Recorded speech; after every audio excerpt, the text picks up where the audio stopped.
Good afternoon, everyone, and welcome back to another session on our facilities and utilities management program.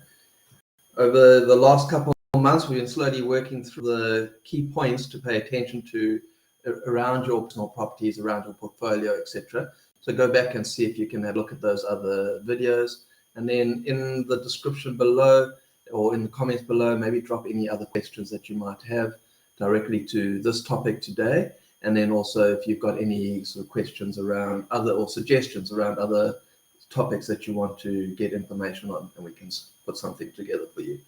So today we are going to be focusing on doors, locks, and keys, which I think is a very important one to go through for everyone, especially when we start thinking about growing our portfolio. So we're not just doing one property that's going to be our residential property. And the big thing with your residential property is you're there every day and you're able to pick up all the issues and deal with them as they arise. Whereas now in your rental properties, you need to start thinking around the idea of sustainability or reducing your maintenance as much as possible on these properties. So it's good, and I think it's super important that everyone at least has the basic understanding around these items. So I'm going to jump in, go through everything on the on doors, locks, and keys, and we sort of touch on a few things there. Okay, so starting off straight away on doors, one of the most important things I always advise people to consider around doors is it an internal door or is it an external door? And the important thing about that is A, from a security perspective, the strength of the door, and then B, from a weather tolerance with the door. So the internal doors are not designed to handle any weather issues, and specifically water or damp on the doors. So it's very important to be aware of if your door is an external door, and to make sure that your builders, your maintenance contractors are installing the right doors for you. So on the external door side, I really do suggest that you look at using hardwood doors. So what's always a winner is Meranti, Saligna, any of these like hard wood doors. So I mean that basically says there's no sort of pine is acceptable. Sorry, there's no chipboard, there's no masonite used, there's no cardboards in the door, etc. It's straight all the way through hardwood.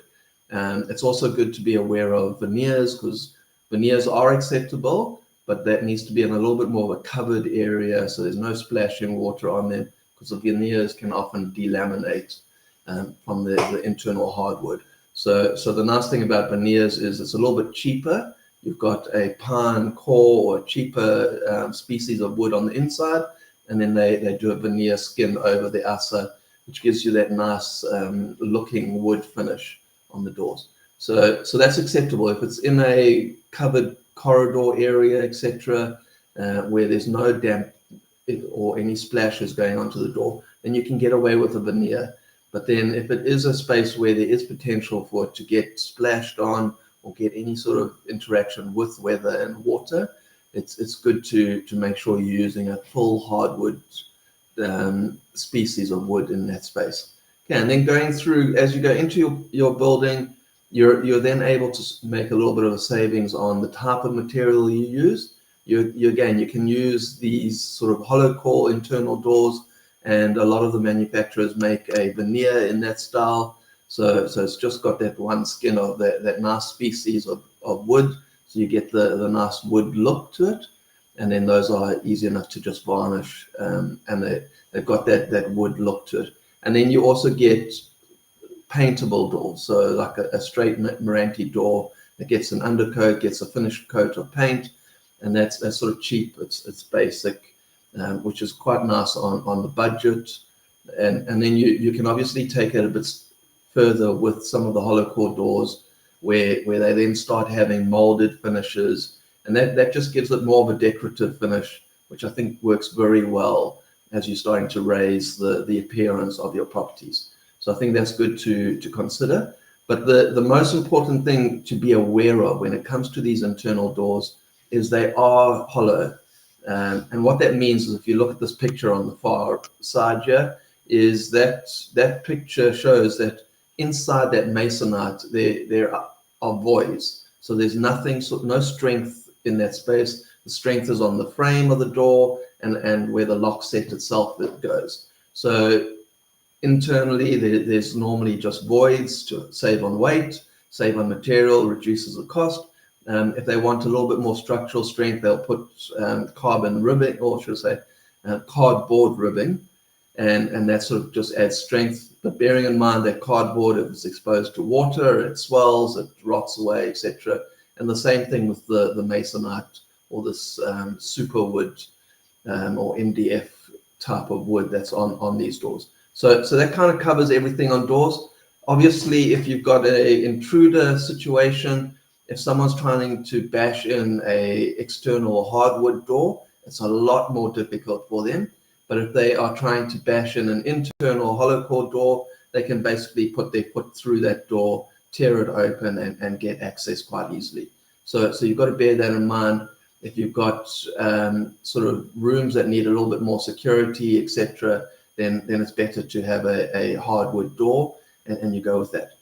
And then taking it to the next level, you then look at fire-rated doors. So your doors between your house and your garage, those need to be fire-rated, and there's specific codes around that, etc.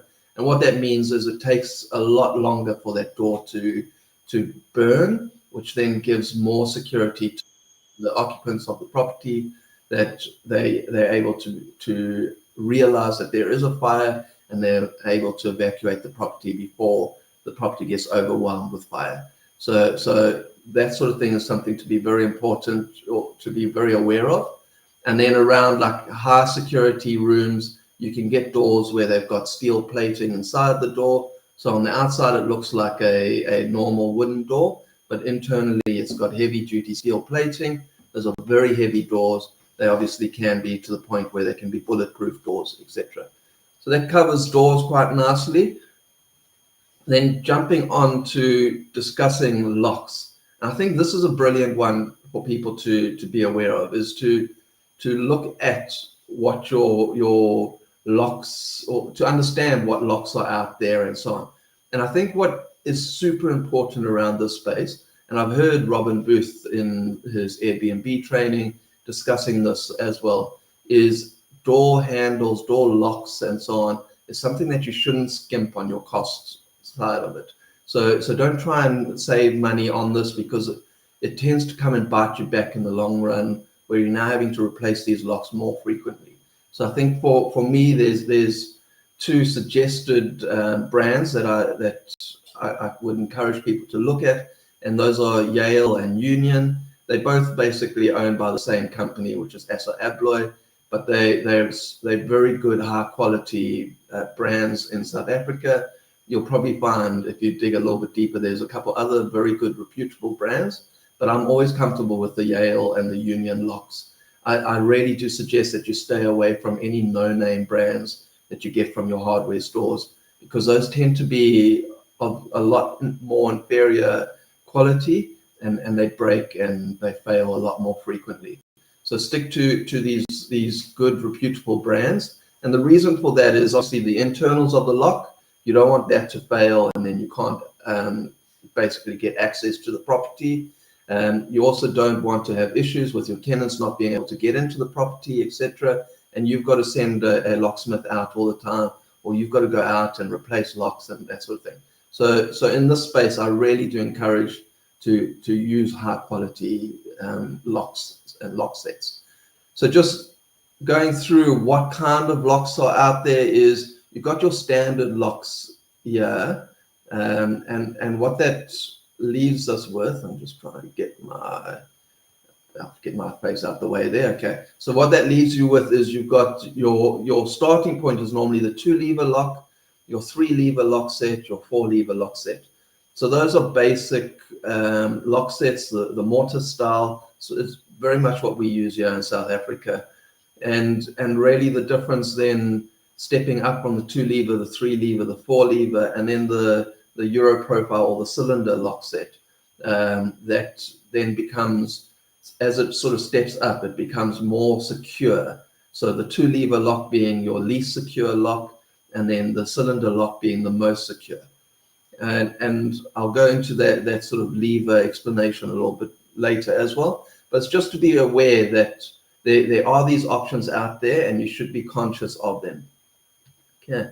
The other side of the types of locks is if you're doing properties where you've got a lot of people accessing the locks, it's a nice space to potentially use keypads. And then that becomes a little bit more technical, but there's a lot of great solutions out there. Yale's got some nice keypad ones, which are very basic, easy to install. And then you can be a little bit more advanced where you can do the Centurion. There's a lot of other sort of automatic door closers, door locks, mag locks, etc., that you can start going into on that side.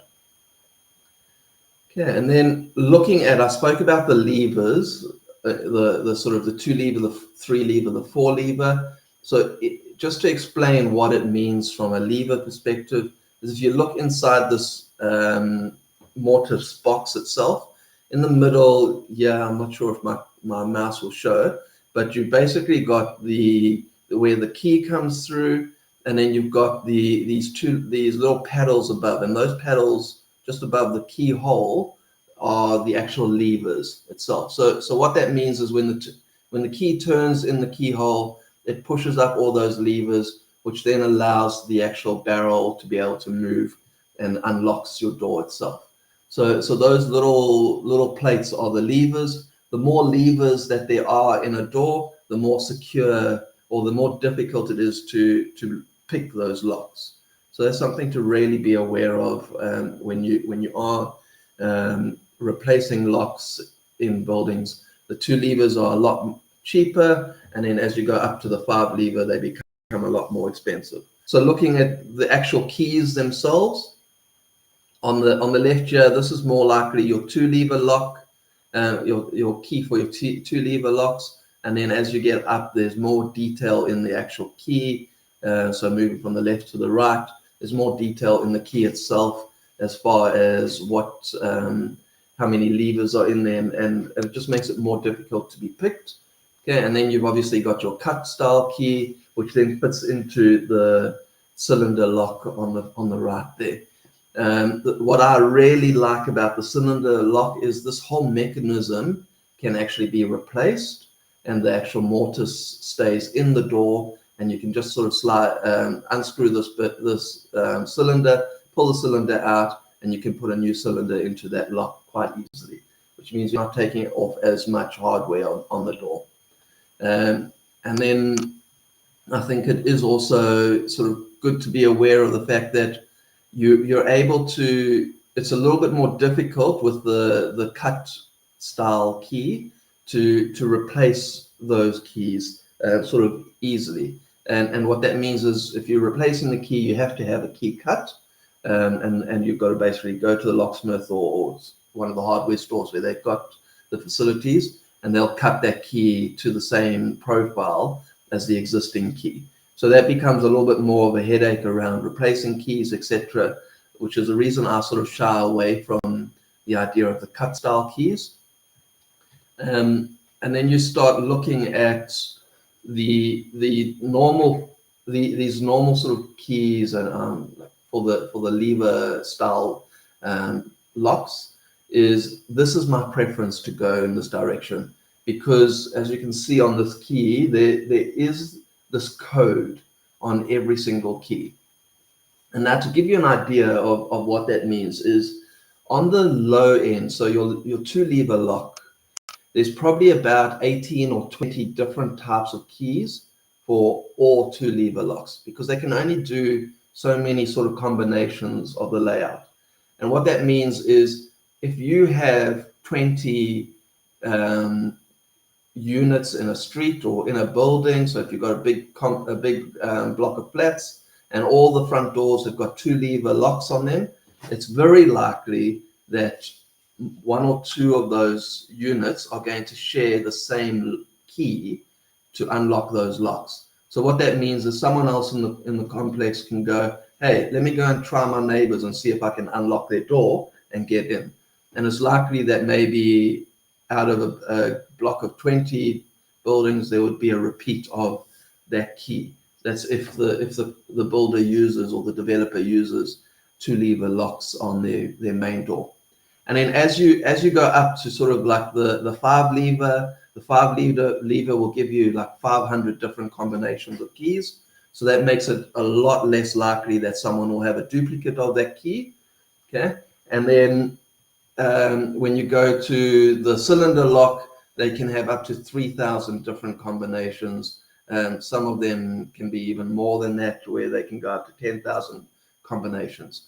So for me, that sort of gives you an element of the increase in security around those different styles of locks and so on. So I do encourage people that when you're looking at the type of lock you've got on your doors, it's okay for you to use 2 lever lock sets on your bathrooms, on your bedrooms, but on the main door to your units, you want to use at least a 4 lever or more on the main property door. They're a little bit more expensive, but it's just that one door that you're putting that lock into. Okay, and then you also need to start looking at the idea of taking records of your keys for your units. So as an example, if you've got multiple properties, you want to have a list of the key number for the main door. So that's an important one. So what is the key number? This example on the screen where it's M11H, so M11H.